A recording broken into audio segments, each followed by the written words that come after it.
સુરતમાં ખટોદરા પોલીસે નોકર ચોર આરોપીની ધરપકડ કરી છે. ખટોદરામાં કાપડના કારખાનામાંથી ડિલિવરી મેન સહિત 2 આરોપીઓએ 18 લાખથી વધુની કિંમતના કાપડની ચોરી કરી હતી. સુપરવાઇઝરે રંગે હાથ પકડી પાડતા મામલો પોલીસમાં પહોંચ્યો હતો. ખટોદરા પોલીસે 2 આરોપીઓની ધરપકડ કરી.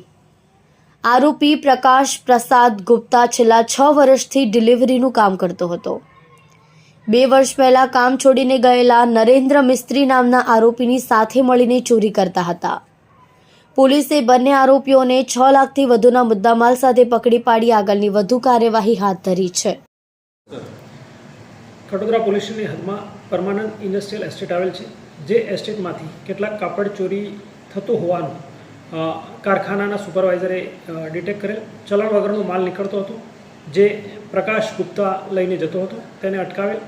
ત્યારબાદ ખબર પડેલ કે આ માલ ચોરીથી જાય છે, જેથી તેણે એના માલિકને જાણ કરેલ. તેના માલિકને બોલાવેલ અને આ આરોપીની હકીકત મળતા સર્વેલન્સ સ્ટાફને જાણ કરતા સર્વેલન્સ સ્ટાફે તાત્કાલિક એને દબોચી લીધેલ. ત્યારબાદ ઘનિષ્ઠ પૂછપરછ કરતાં સામે આવેલ કે તે 2-2.5 વર્ષથી આ રીતે નાનો છૂટક ચોરી કરતો હોવાનું કબૂલેલ છે.